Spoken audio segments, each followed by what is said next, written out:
Hai hai hai, Assalamualaikum warahmatullahi wabarakatuh. Nah, oke guys, buat hari ini kita akan kembali lagi ya, kita bakal bahas-bahas tips bisnis. Dan untuk hari ini kita akan bahas-bahas tentang tips keuangan. Nah, bagaimana cara mengelola keuangan dengan benar, gitu ya. Nah, oke, untuk perencanaan keuangan ini, jadi kita mulai dari yang dasar dulu ya, yang basic banget. Karena untuk membahas masalah keuangan itu ada levelnya ya, dari benar-benar dari basic banget sampai kita nanti ke level yang expert. Nah, bagaimana kita membangun sebuah usaha atau ini kita bisa gunakan sendiri dalam kehidupan sehari-hari ya, untuk bagaimana kita bisa mengelola keuangan dengan tepat dan kita dapat menumbuhkan keuangan kita di kemudian hari. Oke, untuk pembahasan hari ini tentang perencanaan keuangan dan apa aja yang biasanya kesalahan-kesalahan yang dilakukan oleh kita dalam mengelola keuangan, kita akan bahas untuk hari ini ya. Oke, langsung kita mulai aja untuk perencanaan keuangan. Nah, oke teman-teman, untuk perencanaan keuangan dasar, dan ini kita bisa gunakan dalam kehidupan sehari-hari ya, tidak harus dalam mulai berbisnis. Nah, jadi kita akan belajar bagaimana cara kita untuk mengelola keuangan, dan kita akan menumbuhkan keuangan tersebut gitu ya. Jadi untuk perencanaan keuangan ini akan terbagi menjadi 6 teman-teman. Yang dimana yang pertama adalah kita membuat dulu anggaran kita. Anggaran ini dari pendapatan dan segala macam, nanti akan kita bahas ya satu-satu ya. Jadi pertama adalah membuat anggaran. Nah, yang kedua adalah kita menganalisa kebutuhan kita teman-teman. Nah, lalu yang ketiga adalah kita mulai menabung. Nah, lalu kita yang keempat adalah membuat dana darurat. Nah, lalu yang kelima adalah kita membuat dana investasi. Lalu yang terakhir adalah kita membuat dana asuransi. Nah, seperti apa? Kita akan bahas satu-satu ya.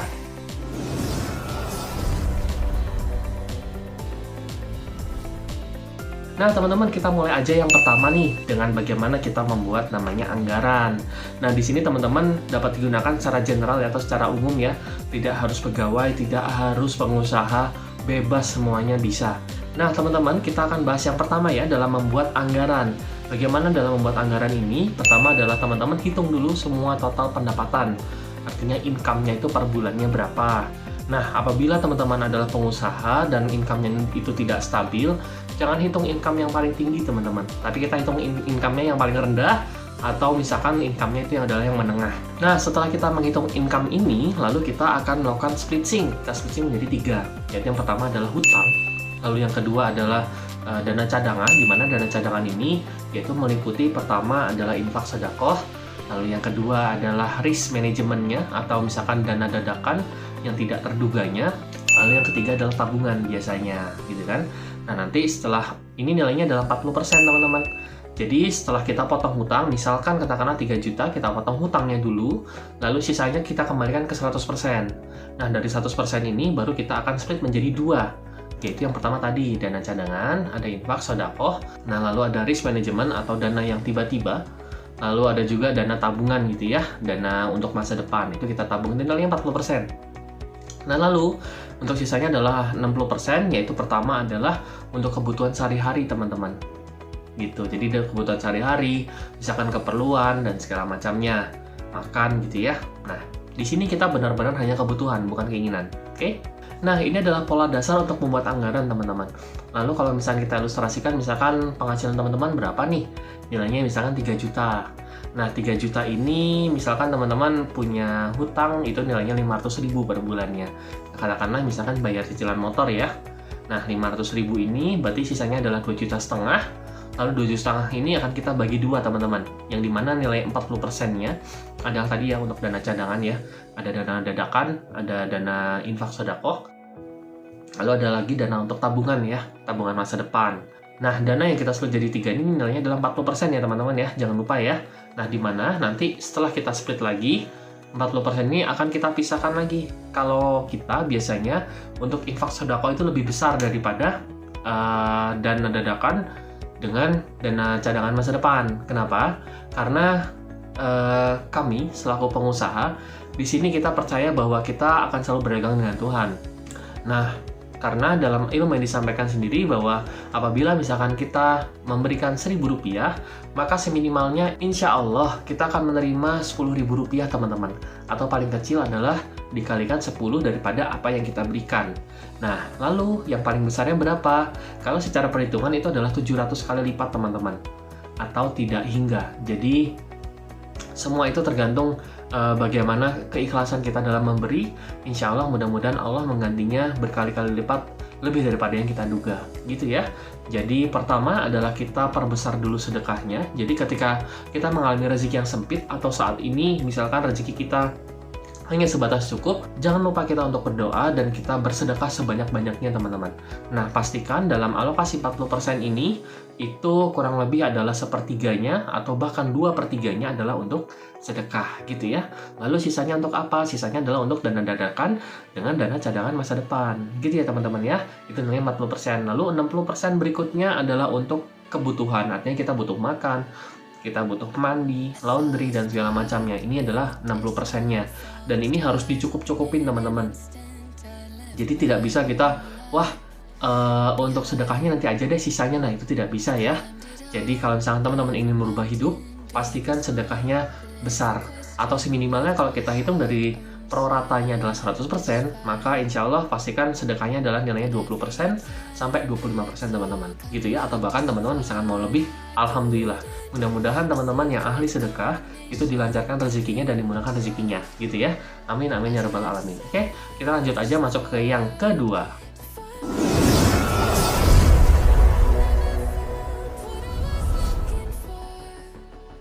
Nah teman-teman, untuk yang kedua ini adalah tentang analisa kebutuhan.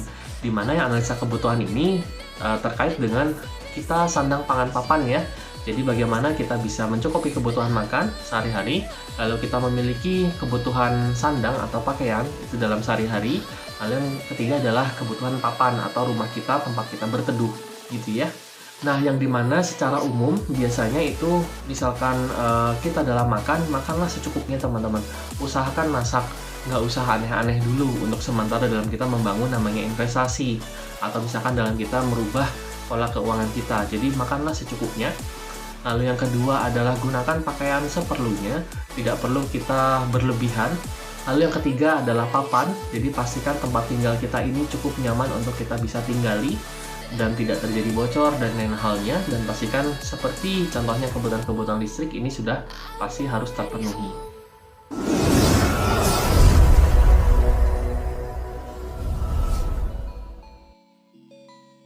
Nah, lalu kita lanjut ke yang ketiga nih teman-teman. Yang ketiga ini adalah menabung.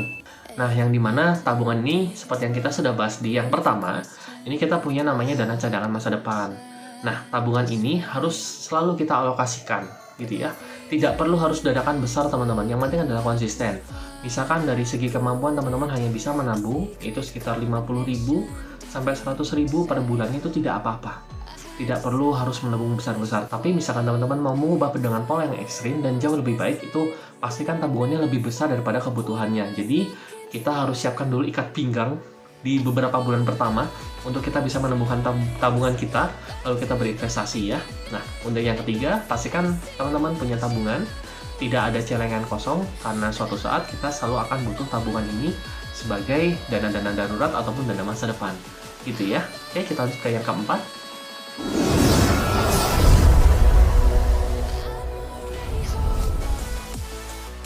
Nah, yang keempat ini adalah dana darurat teman-teman. Dana darurat itu seperti apa sih? Setiap manusia itu kita pasti pernah mengalami namanya musibah ataupun kecelakaan ataupun hal lainnya. Walaupun hanya hal-hal yang luka ringan dan segala macam, ini harus kita antisipasi teman-teman. Nah, dana darurat ini sebaiknya kita simpan. Nilainya adalah 10-15% dari total pendapatan bulanan kita sebaiknya.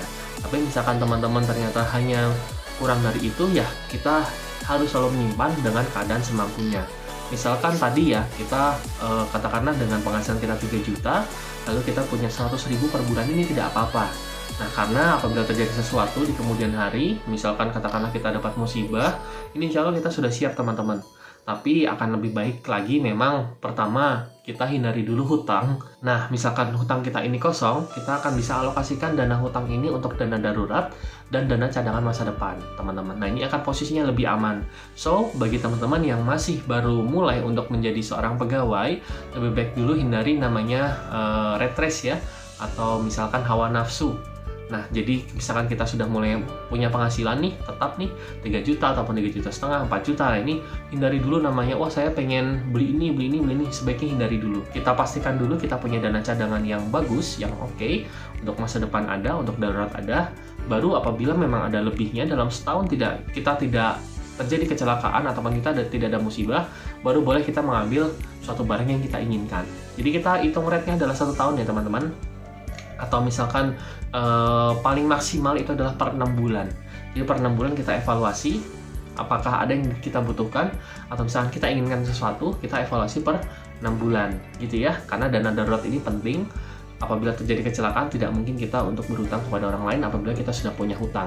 Jadi pastikan hutang-hutang ini anggap saja kita berinvestasi pada diri sendiri ya. Jadi kita investasi pada kesehatan daripada kita hutang yang tidak terlalu penting, ataupun misalkan hutang-hutangnya ini yang mengakibatkan liabilitas.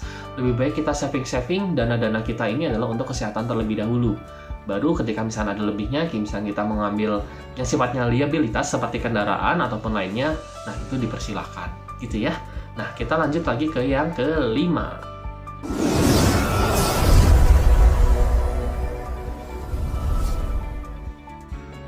Nah untuk yang kelima ini adalah tentang investasi teman-teman. Investasi itu seberapa penting sih sebenarnya, bagaimana kita bisa menumbuhkan uang ya.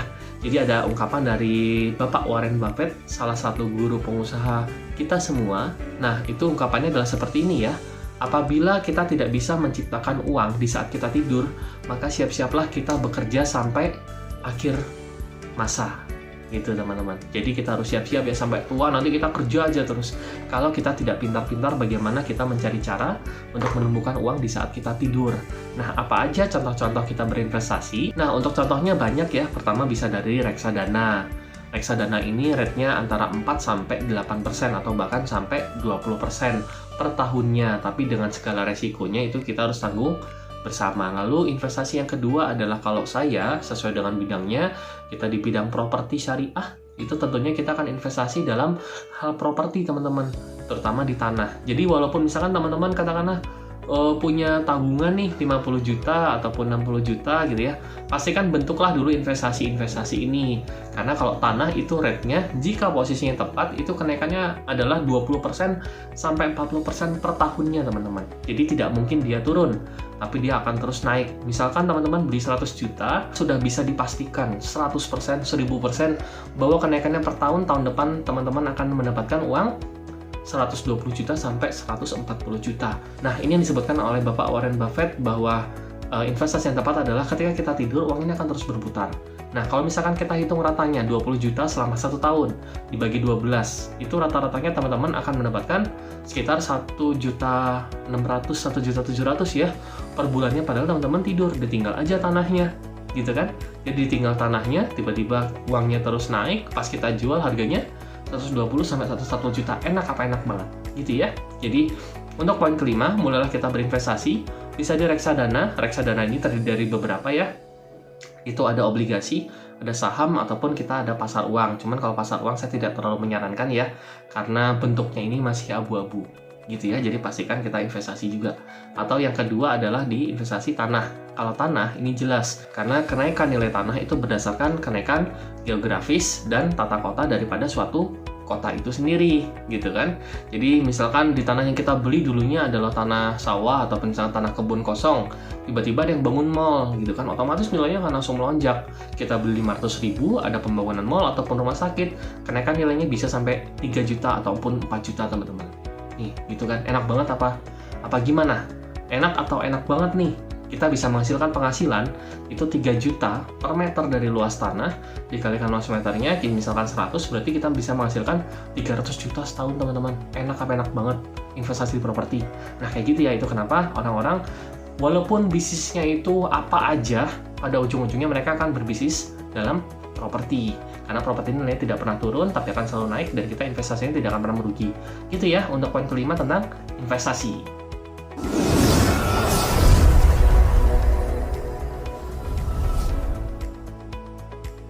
Nah, untuk poin keenam ini yang terakhir adalah tentang asuransi, teman-teman. Yang dimana saya sudah jelaskan di sebelumnya, asuransi ini bisa terkait dengan kesehatan, ataupun misalkan dengan bangunan, ataupun misalkan dengan aset-aset kita. Aset-asetnya apa? Misalkan kita adalah seorang artis, maka aset anggota tubuhnya yang mana yang harus kita jaga.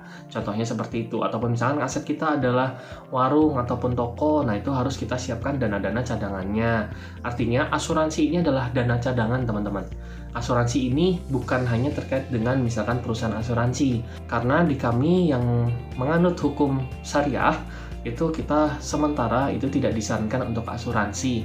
Karena apa? Adanya goror atau misalkan transaksi yang kurang jelas. Nah, ini harus dihindari dulu ya. Jadi kalau misalkan kami itu tidak menyarankan menggunakan asuransi yang sekarang sudah ada. Tapi asuransilah pada diri sendiri, yaitu apa aja? Pertama adalah asuransi sedekah. Karena insya Allah orang yang ahli sedekah ini insya Allah selamat dunia dan akhirat. Lalu yang kedua, asuransinya dalam bidang apa?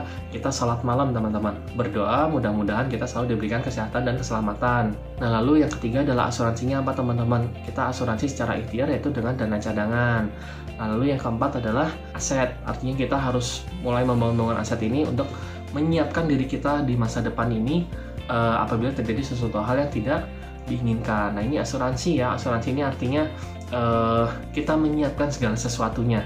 Apabila terjadi sesuatu, maka kita sudah siap dana-dananya untuk menutupi kejadian-kejadian tersebut. Gitu ya, hampir mirip dengan dana darurat. Cuman sifatnya kalau dana darurat ini biasanya adalah jangkanya pendek, artinya kecelakaan-kecelakaan yang mulai pendek sampai besar. Tapi kalau asuransi ini biasanya yang sudah pasti sifatnya adalah asuransi kecelakaan besar. Bisa jadi kita jatuh sakit, dan ini di rumah sakit harus dioperasi. Kedua adalah kecelakaan yang cukup parah. Nah, ini kita harus siapkan juga untuk asuransinya. Nah, jadi kita sebagai seorang muslim harus menyiapkan asuransi ini dengan cara bertawakal, lalu dengan berikhtiar, gitu ya. Karena asuransi yang ada sekarang ini tidak pasti bahwa ini 100% benar-benar untuk asuransi, teman-teman. Karena ada juga yang ada ribanya, lalu ada juga yang horornya juga ada, seperti itu ya. Jadi mudah-mudahan kita yang sesama muslim bisa berasuransi dengan tepat, yaitu kita berdagang dengan Allah, dengan memenuhi semua kewajiban-kewajiban kita dan sunnah-sunnah kita juga. Mudah-mudahan teman-teman selalu diberikan lindungan oleh Allah Subhanahu wa Ta'ala. Begitu ya. Oke teman-teman, untuk hari ini perencanaan keuangan dasar sampai di sini dulu. Kita sudah belajar 6 poin untuk bagaimana kita mengelola keuangan secara dasar atau basic. Nanti kita akan lanjut lagi ke level yang berikutnya atau level intermediate-nya atau menengahnya. Oke, mudah-mudahan hari ini teman-teman bisa mendapatkan banyak ilmu ya, dan banyak sudut pandang baru. Kami juga mendoakan mudah-mudahan apa yang dilakukan teman-teman hari ini dalam kita berikhtiar untuk mendapatkan rezeki, semoga diberikan kelancaran oleh Allah Subhanahu wa Ta'ala, dan semoga untuk kedepannya hal ini dapat bermanfaat dan teman-teman bisa aplikasikan langsung di kehidupan teman-teman, dan kita semua juga bisa diberikan keberkahan dalam kita mendapatkan rezeki. Seperti itu ya. Nah, untuk hari ini saya undur diri dulu. Jangan lupa like, comment, and subscribe di channel Melo TV. Kita akan bahas lagi tips-tips bisnis ataupun keuangan berikutnya, ataupun keuangan juga untuk levelnya yang lebih tinggi. Jadi stay tune terus di channel Melo TV. Bagikan ke teman-temannya bila bermanfaat. Wassalamualaikum warahmatullahi wabarakatuh.